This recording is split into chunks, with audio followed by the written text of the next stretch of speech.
Hi guys, எல்லாருக்கும் வணக்கம். நான் தான் உங்கள் டிஎன்பிஎஸ்சி கைட்கள். இன்றைக்கி நம்ம சேனலில் என்ன பார்க்க போகிறோன்னா, சட்டம் வந்து ஆல்ரெடி நம்ம கவுன்சில் ஆக்ட் அந்த இதெல்லாம் பார்த்துப்போம். பட்டை சட்டம் அப்படிங்கிறதெல்லாம் இது இந்திய அரசாங்க சட்டம் அப்படிங்கிறது. இந்த சட்டத்தோட வந்து ஃபுல் எல்லா சட்டங்களும் முடியுது. கான்ஸ்டியூஷன் ஹிஸ்ட்ரியில் வந்து சட்டங்கள் எல்லாமே முடிஞ்சிடும். அடுத்து வந்து நம்ம அடுத்தடுத்து முகவரை அந்த மாதிரி பார்த்துட்டு போகலாம். சபை எப்படி உருவாச்சு அப்படிங்கிறதெல்லாம் பார்த்துட்டு இன்ட்ரெஸ்டிங்காக இருக்கும். அதெல்லாம் பார்த்துட்டு போகலாம். இந்த சட்டங்கள் தான் கொஞ்சம் போரிங்காக இருக்கும். இதை வந்து படிச்சிருங்க, ஆனால் விட்டுறாதீங்க. அதான் முன்னாடி சொன்ன மாதிரி அதான் டெய்லி ஒவ்வொரு இது படித்தா கூட படித்து முடிச்சிடலாம். ஓகேவா? புதுசாக படிக்கிறவங்களுக்கு டெய்லி ஒவ்வொன்றா படித்தா கூட ஃபுல்லாகவே முடிச்சிடலாம். ஓகேவா? அந்த மாதிரி படிங்க. இப்போ வந்து இந்திய அரசாங்க சட்டம் அப்படிங்கிறது பார்க்க போகிறோம். இந்திய அரசாங்க சட்டம் அப்படிங்கிறது 1919 வந்து கொண்டு வந்திருக்காங்க. இது வந்து முதல் உலகப்போர் காலகட்டம் 1914 to 1918 அந்த காலகட்டத்தை அதுக்கப்புறம் இயற்றப்பட்ட முதல் சட்டம். முதல் உலகப் போருக்கு அப்புறம் இயற்றப்பட்ட முதல் சட்டம் எது அப்படின்னா இந்திய அரசாங்க சட்டம் அப்படிங்கிறது 1919. ஓகேவா? இந்த சட்டத்தை இயற்றியவர்கள் யார் அப்படின்னா 2 பேர் இருப்பாங்க. மாண்டகோ அப்படிங்கிறவரும் கெம்ஸ்போர்ட் அப்படிங்கிறவரும் இருப்பாங்க. இவங்க 2 பேரும் சேர்ந்து தான் இந்த சட்டத்தை வந்து இயற்றிருப்பாங்க. மாண்டகோ அப்படிங்கிறவர் வந்து வைஸ்ராயாக இருந்திருப்பார். கெம்ஸ்போர்ட் வந்து செக்ரட்டரி ஆஃப் ஸ்டேட் அப்படின்னு இருந்திருப்பார்.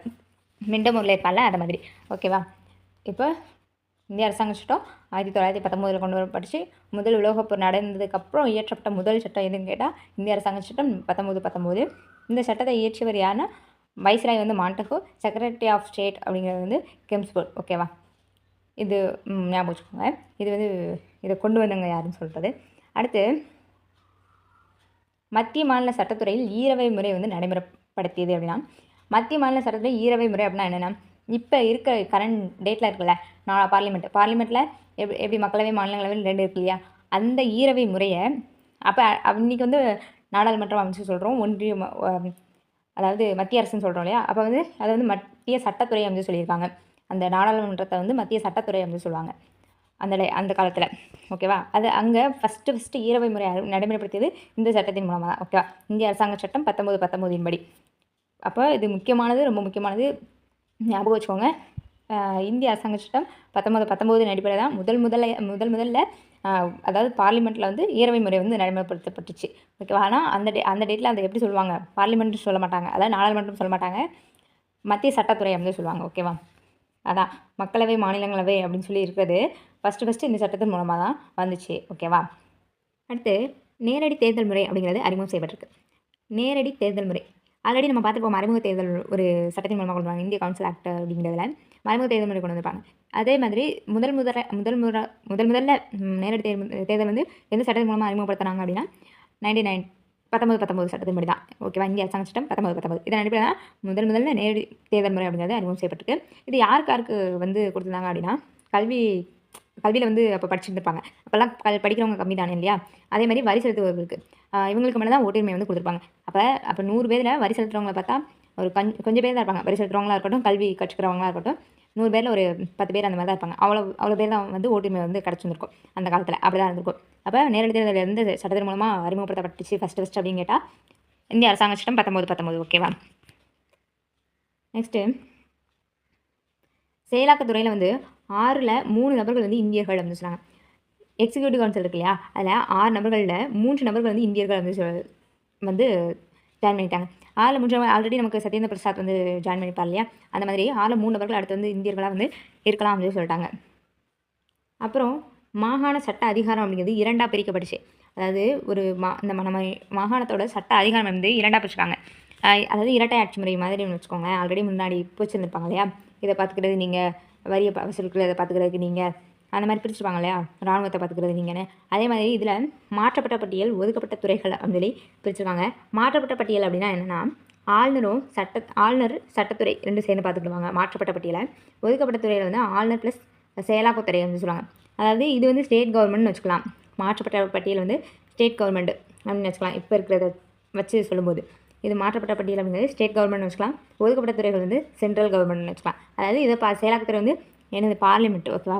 ஒதுக்கப்பட்ட துறையை பார்த்துக்கிறது வந்து பார்லிமெண்ட்டு, மாற்றப்பட்ட பட்டியலை பார்த்துக்கிறது நம்ம ஸ்டேட் கவர்மெண்ட், சட்டத்துறை எல்லாம் சேர்ந்து. அந்த சட்டத்துறையில் யார் இருப்பாங்க அதிகமாக, மெஜாரிட்டியாக யார் இருப்பா, நம்ம இந்தியன்ஸ் தானே இருப்பாங்க இல்லையா, அதுக்கும் அவங்களுக்கு பேர் எப்படி சொல்லியிருப்பாங்க, நான் அஃபிஷியல் மெம்பர்ஸ் அப்படிங்கிற மாதிரி சொல்லியிருப்பாங்க இல்லையா, அலுவலகம் இல்லா உறுப்பினர்கள் அப்படின்னு சொல்லி சொல்லியிருப்பாங்க.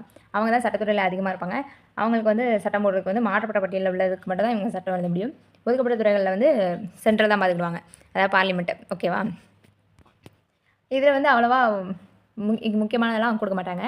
ஒதுக்கப்பட்ட துறையில் தான் வந்து இந்த மின்சாரம், நீர் அந்த மாதிரிலாம் முக்கியமானதெல்லாம் அவங்க தான் வச்சுருப்பாங்க. அதெல்லாம் சட்டம் வந்து அவங்க தான் போடுவாங்க. ஓகேவா? அதை வந்து இரட்டை ஆட்சி முறை அப்படின்னு சொல்கிறாங்க. ஓகேவா? அதே மாதிரி தான் இதுக்கு முன்னாடி ரெண்டு இரட்டை ஆட்சி முறை பார்த்து வந்துருப்போம் இல்லையா? அதே மாதிரி தான் இதுவும் இரட்டை ஆட்சி முறை அப்படின்னு சொல்லி இதை அழைக்கிறாங்க. ரெண்டாக பிரிச்சிட்டாலே அது இரட்டை ஆட்சி முறை அந்த மாதிரி வந்துச்சு.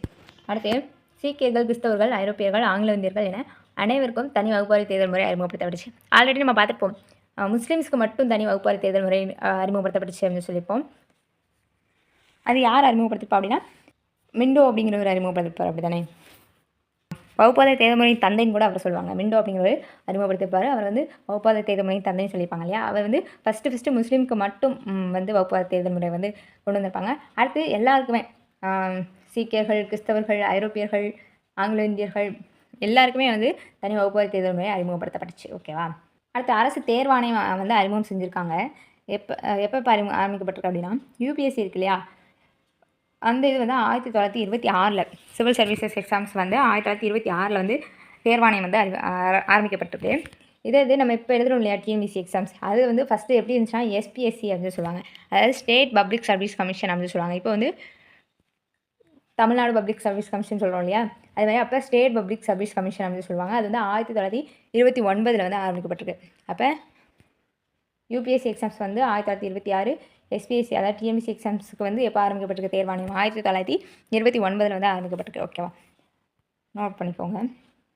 அடுத்து மாநில பட்ஜெட்டை மாகாண சட்டமன்றமே இயற்றலாம் அப்படிங்கிறது இருந்துச்சு.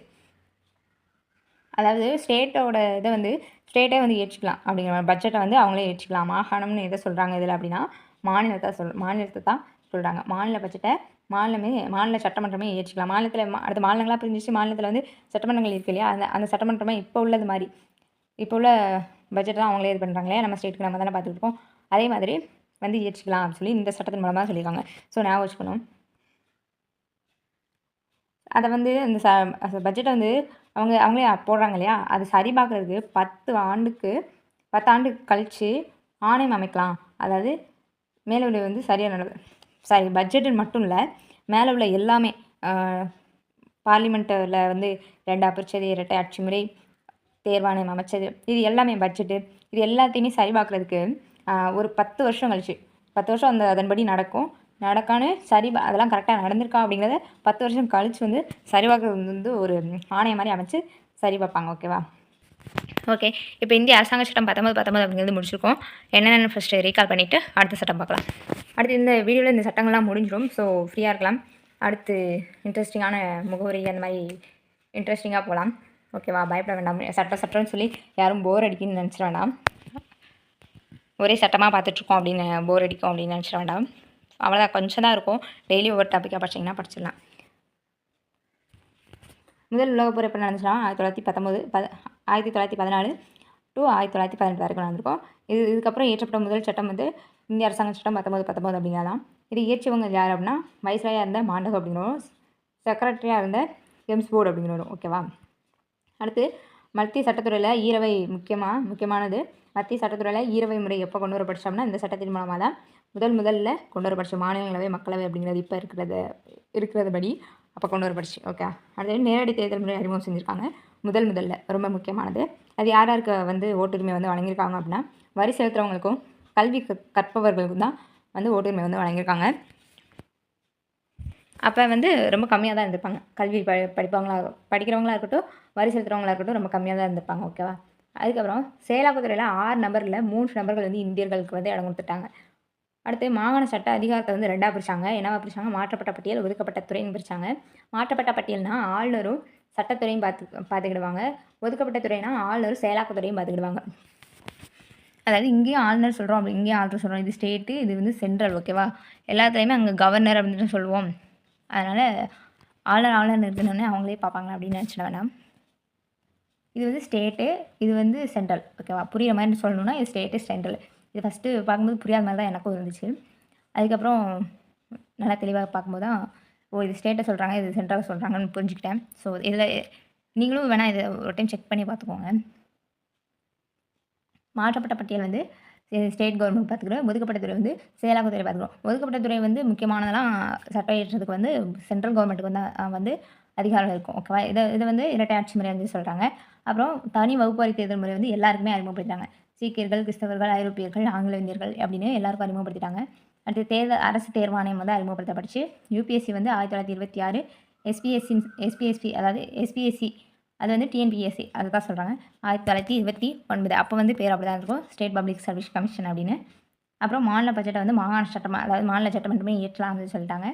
இது மேலே உள்ள 9 பாயிண்ட்டுமே கரெக்டாக நடக்கா அப்படிங்கிறத 10 வருஷத்துக்கு அப்புறம் சரிபார்க்குறதுக்கு வந்து 10 வருஷத்துக்கு அப்புறம் ஒரு ஆணையம் அமைச்சு அதை சரி பார்க்கலாம் அப்படின்னு சொல்லிட்டாங்க. ஓகேவா? அடுத்து இந்திய அரசாங்க சட்டம் 1935 அப்படிங்கிறது பார்க்கலாம்.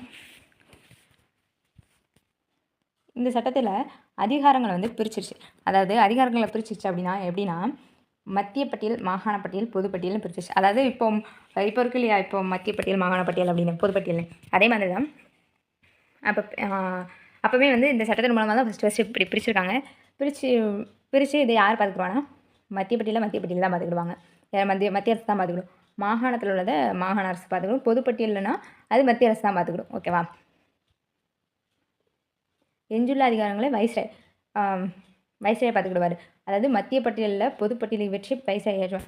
அதாவது வைஸ்ராய்னா சென்ட்ரல் கவர்மெண்ட் தாங்க. சென்ட்ரல் கவர்மெண்ட் தான் எஞ்சுள்ள அதிகாரங்களாக இருக்கட்டும். எஞ்சுள்ள அதிகாரங்கள் மத்திய பட்டியல், பொதுப்பட்டியல் இது எல்லாமே வந்து சென்ட்ரல் கவர்மெண்ட் அதாவது வைஸ்ராய் தான் ஏற்றுவார். ஓகேவா? மாகாண பட்டியல் மட்டும்தான் ஸ்டேட் கவர்மெண்ட் பார்த்துக்கிடும். ஓகேவா? அதில் எதுவுமே நமக்கு கொடுத்துருக்க மாட்டாங்க. அவங்க தான் ஸ்ட்ராங்கானது எல்லாமே அவங்க தான் வச்சுட்ருப்பாங்க. நிறைய இம்பார்ட்டண்டானதான் அவங்க தான் வச்சுட்ருப்பாங்க. இப்போவும் அப்படி தான் வச்சுருப்பாங்க. அப்புறம் இரட்டை ஆட்சி முறை இதுக்கு முன்னாடி கொண்டு வந்தாங்க இல்லையா, மாற்றப்பட்ட துறை ஒதுக்கப்பட்ட துறை, மாற்றப்பட்ட பட்டியல் ஒதுக்கப்பட்ட துறைகள் அப்படின்னு சொல்லி அந்த இரட்டை ஆட்சி முறை வந்து ஒழிச்சிட்டாங்க. ஓகேவா? இரட்டை ஆட்சி முறை வந்து ஒழிச்சிட்டாங்க. அடுத்து 11 மாகாணங்களில் 6 மாகாணங்களில் ஈரவை முறை வந்து இருந்திருக்கு. அப்போ மொத்தம் 11 மாகாணங்கள் இருந்திருக்கு. அதில் 6 மாகாணங்களில் ஈரவை முறை வந்து வந்துருச்சு. ஓகேவா? மிச்சம் 5 மாகாணங்களில் தான் வரல. மற்ற 6 மாகாணங்களையும் ஈரவை முறை வந்து வந்துருச்சு. இந்திய கவுன்சில் அப்படிங்கிறது நீக்கப்பட்டது. அதான் முதலே ஒரு சொல்லியிருப்போம் இல்லையா, இந்திய செயலாளர் அப்படின்னு சொல்லி உருவாக்கியிருப்பாங்க இல்லையா, புதுசாக ஒரு போஸ்டிங்கு. பிரிட்டிஷ் கேபினெட்லேருந்து ஒரு ஆள் வந்து இது பண்ணியிருப்பார். அது கவர்மெண்ட் ஆஃப் இந்தியன் ஆக்ட் 1858 சொல்லியிருப்போம். அந்த ஆக்டில் உருவாக்கப்பட்ட அந்த புதுசாக உருவாக்கப்பட்ட இந்திய செயலாளர் அலுவலகம்லாம் புதுசாக உருவாக்கியிருப்பாங்க இல்லையா, அவங்களுக்கு எடுபடியாக 15 பேர் கூட இருந்திருப்பாங்க இல்லையா, அந்த இது வந்து நீக்கிட்டாங்க. அது எதுக்கு வச்சாங்கன்னே தெரியாது. இந்த சட்டத்தில் வந்து நீக்கிட்டாங்க. ஓகேவா? இந்திய கவுன்சில் அப்படிங்கிற அந்த இந்திய செயலாளர் பதவி ஃபுல்லாகவே நீக்கிட்டாங்க. ஓகேவா? அடுத்து 10% மக்களுக்கு வந்து ஓட்டுரிமை வழங்கியிருக்காங்க. அடுத்து ஆர்பிஐ வந்து கொண்டு வரப்பட்டுச்சு. எப்போ கொண்டு வரப்பட்டுச்சுன்னா 1935. 1935. ஓகேவா? ஆர்பிஐ வந்து கொண்டு வரப்பட்டுச்சு. இப்போ எங்கே இருக்குது ஆர்பிஐ அப்படின்னா பம்பாயில் இருக்குது. ஓகேவா? அப்போ ஆர்பிஐ வந்து முக்கியமான ஞாபகம் வச்சுக்கோன்னா 1935 கொண்டு வரப்பட்டுச்சு. எங்கே இருக்குது அப்படின்னா பம்பாயில் இருக்குது. அடுத்து டெல்லியில் கூட்டாட்சி நீதிமன்றம் அப்படிங்கிறது 1937 அமைச்சாங்க. அது சுப்ரீம் கோர்ட் அப்படின்னு ஜனவரி 28, 1950 வந்து பேரை வந்து மாற்றிட்டாங்க. ஓகேவா? அதாவது கூட்டாட்சி நீதிமன்றம்னு சொல்லி ஃபஸ்ட்டு டெல்லியில் ஓப்பன் பண்ணியிருப்பாங்க 1937. ஆர்பிஐ வந்து 1935. அடுத்து கூட்டாட்சி நீதிமன்றம் சொல்லி 1937 டெல்லியில் வந்து ஓப்பன் பண்ணியிருப்பாங்க. அடுத்து சுப்ரீம் கோர்ட் அப்படின்னு பேர் எப்போ மாறுறாங்க, கூட்டாட்சி நீதிமன்றம் அப்படின்னு இருக்கிறது சுப்ரீம் கோர்ட் இப்போ இருக்கு இல்லையா, சுப்ரீம் கோர்ட் ஹைகோர்ட்னு அந்த மாதிரி பேர் மாற்றிட்டாங்க. சுப்ரீம் கோர்ட்னு வந்து எப்போ ஜனவரி 20, 1950 தான் மாற்றிருக்காங்க. ஓகேவா? அப்புறம் பர்மாவை வந்து இந்தியாவில் வந்து பிரிச்சிட்டாங்க. பர்மான ஒரு பகுதி இது, அதை வந்து இந்தியாவில் வந்து பிரிச்சிட்டாங்க. ஓகேவா? அடுத்து மாநில சுயாட்சி அப்படிங்கிறது வழங்கப்பட்டுச்சு. சுயாட்சினா மாநில சுயாட்சி, அதாவது மாநிலம் வந்து அவங்களா சுயாட்சி பண்ணிக்கிறலாம் அப்படிங்கிறது. சுயாட்சினா அவங்களுக்கு தெரியும்ல, அதை மாநில சுயாட்சி வந்து இந்த சட்டத்தின் மூலமாக தான் வழங்கியிருக்கு. ஓகேவா? அடுத்து பீகார் மற்றும் ஒடிசா அப்படிங்கிறது இரண்டாக பிரிஞ்சிருச்சு. அதாவது ஃபஸ்ட்டு பீகாரும் ஒடிசாவும் ஒன்றா தான் இருந்திருக்கும். அடுத்து இந்த சட்டத்தின் மூலமாக தான் இரண்டாக வந்து புரிஞ்சிருச்சு. அந்த 2 ஸ்டேட் இருக்கு இல்லையா, அது ரெண்டுமே புரிஞ்சிருச்சு. ஓகேவா? அடுத்து பாம்பே மற்றும் சிந்த் அப்படிங்கிறது இரண்டாக பிரிஞ்சிருச்சு. அப்போ இதில் 3 இது பார்க்குறோம். பர்மா வந்து இந்தியாவிலேருந்து பிரிஞ்சிச்சு, பீகார் மற்றும் ஒடிசா வந்து இரண்டாக பிரிஞ்சிச்சு, பாம்பே மற்றும் சிந்த் வந்து இரண்டாக பிரிஞ்சிருச்சு. ஓகேவா? ஞாபகம் வச்சுக்கோங்க. அப்போ இந்திய சுதந்திர சட்டம் 1935 பார்த்துருக்கோம். அதில் என்ன பார்த்தோம், அதிகாரங்கள்லேருந்து பிரிக்குது. அதிகாரம் வந்து பிரிச்சிச்சு மத்திய பட்டியல், மாகாண பட்டியல், பொதுப்பட்டியல் அப்படின்னு. மத்திய பட்டியல், பொதுப்பட்டியல், எஞ்சுள்ள அதிகாரங்கள் எல்லாத்தையுமே வைஸ்ராய் அதாவது சென்ட்ரல் கவர்மெண்ட் பார்த்துக்கிறோம். மாகாண பட்டியலை வந்து ஸ்டேட் கவர்மெண்ட் பார்த்துக்கிறோம். ஓகேவா? அடுத்து இரட்டை ஆட்சி முறையை வந்து ஒழிச்சிட்டாங்க. அடுத்து 11 மாகாணங்கள் இருந்ததில் 6 மாகாணங்களில் வந்து என்ன என்ன கொண்டு வந்தாங்க, ஈரவை முறையை வந்து கொண்டு வந்துட்டாங்க. ஓகேவா. அடுத்து இந்திய கவுன்சில் அப்படிங்கிற இந்திய செயலாளர் பதவி ஒன்று புதுசாக உருவாக்கியிருந்தாங்க இல்லையா, அதில் 15 எடுபடிகளாக கூட இருந்திருப்பாங்கன்னு சொல்லியிருக்கோம். அந்த போஸ்டிங்கை வந்து நீக்கிட்டாங்க இந்த சட்டத்தின் மூலமாக. அடுத்து 10% மக்களுக்கு வந்து ஓட்டுரிமை வழங்கியிருக்காங்க. ஆர்பிஐ வந்து 1935 வந்து கொண்டு வரப்பட்டுச்சு. ஆர்பிஐ எப்போ கொண்டு வரப்பட்டுச்சுன்னா 1935 கொண்டு வரப்பட்டுச்சு. அடுத்து கூட்டாட்சி நீதிமன்றம் அப்படிங்கிறது டெல்லியில், ஆர்பிஐ எங்கே இருக்குன்னா பம்பாயில் இருக்குது. ஓகேவா. கூட்டாட்சி நீதிமன்றம் அப்படிங்கிறது டெல்லியில் 1937 வந்து அமைச்சாங்க. அதுக்கப்புறம் சுப்ரீம் கோர்ட் அப்படின்னு ஜனவரி 28, 1950 வந்து அழைக்கப்பட்டது அப்படின்னு சொல்கிறாங்க. சுப்ரீம் கோர்ட்னு நேம் வந்து சேஞ்ச் பண்ணிட்டாங்க ஜனவரி 28, 1950. அப்புறம் பர்மா வந்து இந்தியாவிலேருந்து பிரிஞ்சு பீகார் மற்றும் ஒடிசா 2ஆக பிரிஞ்சிச்சு. பாம்பே மற்றும் சிந்த் வந்து 2ஆக பிரிஞ்சிச்சு. இது மாநில சுயாட்சி. சிந்த் அப்படிங்கிறது வந்து உங்களுக்கு பாகிஸ்தானோட பேருக்கும். ஓகேவா. அடுத்து நம்ம சிந்து சமவெளி நாகரிகம் படிக்கும்போது சிந்த் அப்படிங்கிற ஒரு பகுதியை பார்ப்போம். இப்போ இந்திய சுதந்திர சட்டம் அப்படிங்கிறது 1947 அப்படிங்கிறது பார்க்க போகிறோம். இதோட பார்த்துட்டோம்னா இந்த சட்டங்கள் எல்லாமே முடிஞ்சிடும். அடுத்து இன்ட்ரெஸ்டிங்காக போயிடலாம் ஒரே அந்த மாதிரி. இவ்வளோதான், இந்த சட்டம் தான் லாஸ்ட்டு. ஸோ சீக்கிரமாக பார்த்துடலாம் வாங்க. இப்போ இந்திய சுதந்திர சட்டம் அப்படிங்கிறது 1947 கொண்டு வரப்பட்டிருக்கு. 1947 ஜூலை 4 பிரிட்டிஷ் பார்லிமெண்ட்டில் இந்த சட்டத்துக்கான மசோதா அப்படிங்கிறது கொண்டு வரப்பட்டிருக்கு. மசோதா அப்படிங்கிறது எப்படி அப்படின்னா, ஃபஸ்ட்டு நம்ம இப்போ இருக்கு இல்லையா பார்லிமெண்ட்டில், சட்டமன்றத்தில் எதாக இருக்கட்டும், ஏதோ ஒரு சட்டமை ஏற்றவோ அதை நீக்கவோ ஏதோ ஒரு சேஞ்சஸ் பண்ணுறதுக்கு என்ன பண்ணுவோம், நம்ம இப்போல்லாம் மசோதா மாதிரி கொண்டு வந்துட்டு அதுக்கப்புறம் ஏதோ ஒரு பெரும்பான்மை மூலமாக, சாதாரண பெரும்பான்மை அப்படிலாம் இருக்கு இல்லையா, அதெல்லாம் அடுத்து பார்ப்போம். அந்த பெரும்பான்மை மூலமாக நம்ம ஓட்டிங்லாம் பண்ணி என்ன பண்ணுறோம், சட்டமாக ஏற்றுறோம் இல்லை நீக்கிறோம், அந்த மாதிரி ஏதோ பண்ணுறோம். ஸோ அதே மாதிரி ஃபஸ்ட்டு எப்போ மசோதா மூலமாக கொண்டு வரப்பட்டுச்சு அப்படின்னா பிரிட்டிஷ் பார்லிமெண்ட்டில் தான் கொண்டு வந்திருக்காங்க. ஓகேவா. நம்ம இந்தியாவில் கிடையாது. ஃபஸ்ட்டு பிரிட்டிஷ் பார்லிமெண்ட்டில் 1947 ஜூலை 4 வந்து கொண்டு வந்திருக்கு இந்த சட்டத்துக்கான மசோதா. ஓகேவா. இது ஜூலை 18, 1947 கையெழுத்திடப்பட்டிருக்கு. ஓகேவா. அங்கே உள்ளவங்களில் கையெழுத்துலாம் இடுவாங்க இல்லையா, இதை பற்றி நம்ம விரிவாக பார்ப்போம் மசோதா அப்படிங்கிறத பற்றிலாம். ஸோ அப்போ புரியும் உங்களுக்கு. இது எப்போ கையெழுத்திடப்பட்டுச்சு அப்படின்னு கேட்டால் ஜூலை 18, 1947 வந்து கையெழுத்திடப்பட்டிருக்கு. அப்புறம் ஆகஸ்ட் 15, 1947 தான் சட்டமாக வந்து இயற்றப்பட்டிருக்கு. நம்ம சுதந்திர தினம் இருக்கு இல்லையா, அப்போ தான் வந்து இது வந்து சட்டமாக இயற்றப்பட்டிருக்கு. ஓகேவா. இந்த சட்டத்தில் பாகிஸ்தான் மற்றும் இந்தியா அப்படின்னு பிரிஞ்சிச்சு. இது பாகிஸ்தான் பிரிஞ்சதுக்கு முக்கிய காரணமாக இருந்தது ஜின்னா அப்படிங்கிறது தான். அவர் தான் வந்து பாகிஸ்தான் வந்து தனியாக ஒரு நாடாக வேணும் அப்படின்னு சொல்லி கேட்டிருப்பாரு. அடுத்து நம்ம பார்ப்போம். இந்த சட்டத்தில் தான் பாகிஸ்தானும் இந்தியாவும் பிரிஞ்சிச்சு. ஓகேவா. இரு நாடுகளுக்கும் தனித்தனி அரசியலமைப்பு புத்தகத்தை ஒதுக்கீடு செய்ய வேண்டும் என்றனர். இதனால் அரசியல் நிர்ணய சபை அமைக்க அனுமதி கொடுக்கப்பட்டது. இதன் அடிப்படையில் தான் இந்த நாடு ரெண்டுமே பிரிஞ்சிச்சா, ஜின்னா அப்படிங்கிறது வந்து தனி நாடாக வேணும்னு கேட்டு பிரிக்க சொல்லியிருப்பார். அப்போ பிரிட்டிஷ் வந்து ஒத்துக்கிற மாட்டாங்க. அதுக்கப்புறம் ஆனால் பிரிஞ்சு போயிடுவாங்க. அதுக்கப்புறம் 2 நாடுக்குமே தனித்தனி அரசியலமைப்பு புத்தகம் வேணும் அப்படின்னு சொல்லி ஒரு சட்டம் கொண்டு வரணும் அப்படிங்கிறதுக்காக ஒரு ரூல்ஸ் வந்து வரணும் இல்லையா. இப்போ நம்ம ஒரு ஃபேமிலியே இருக்குன்னா அதை ரன் பண்ணுறதுக்கு ஒரு நடைமுறை இல்லாமல் அதை கொண்டுட்டு போக முடியாது இல்லையா. இப்போ ஒரு நாடை வந்து நம்ம எப்படி ஹேண்டில் பண்ணுறது, ஆளுக்கு என்ன வேணால் பண்ணுங்க அப்படிங்கிற மாதிரி இருந்துச்சுன்னா அது வந்து நல்லா இருக்காது இல்லையா. ஸோ அதுக்காண்டி இந்திய அரசியல் புத்தகம் வந்து எழுதுறதுக்கு அரசியல் நிர்ணய சபை வந்து அமைக்கணும் அப்படிங்கிறதுக்கு சொல்லியிருப்பாங்க. அப்படி கேட்டப்போ அதுக்கு வந்து அனுமதி கொடுத்துருப்பாங்க. அது கொடுக்குறதுக்குமே நிறைய இது பண்ணியிருப்பாங்க, அதை பின்னாடி பார்க்கலாம். அனுமதி கொடுத்துருக்காங்க இதில். அதுக்கப்புறம் நம்ம ப்ரீஃபாக பார்க்கலாம். அடுத்து செயலாளர் பதவி வந்து நீக்கப்பட்டுச்சு. அதான் ஆல்ரெடி பார்த்தோம். அந்த செயலாளர் பதவி அந்த 15 பேரை வந்து ஃபஸ்ட்டு நீக்கியிருப்பாங்க. இப்போ செயலாளர் வந்து நீக்கிட்டாங்க. ஓகேவா. அதுக்கப்புறம் இந்தியா பாகிஸ்தான் எல்லை இருக்கு இல்லையா, அது ராட்க்ளிஃப் அப்படிங்கிற ஒரு தலைமையில் தான் போடப்பட்டிருக்கும். இந்தியாவுக்கும் பாகிஸ்தானுக்கும் ஒரு எல்லை போட்டிருப்பாங்க. அதை போட்டவர் வந்து ராட்க்ளிஃப் அப்படிங்கிறவர், அவரோட தலைமையில் தான் போடப்பட்டிருக்கும். இதில் வந்து ராட்க்ளிஃப் கமிஷன் அப்படின்னு சொல்லுவாங்க. அந்த போடப்பட்ட அந்த ராட்க்ளிஃப் கமிஷன் தான் அந்த எல்லையை வந்து போட்டுச்சு அப்படிங்கிற மாதிரி சொல்லுவாங்க. கமிஷன் சொல்லுவாங்க அவரோட பேரில் வச்சு.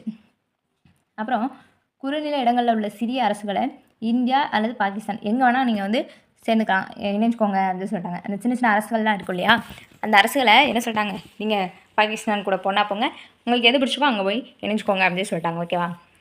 அடுத்து இவ்வளோ தான் இந்த சட்டத்தில் சொல்லியிருக்காங்க. ஃபஸ்ட்டு வந்து மசோதா வந்து கொண்டு வந்திருக்காங்க பிரிட்டிஷ் பார்லிமெண்ட்டில் 1947 ஜூலை 4.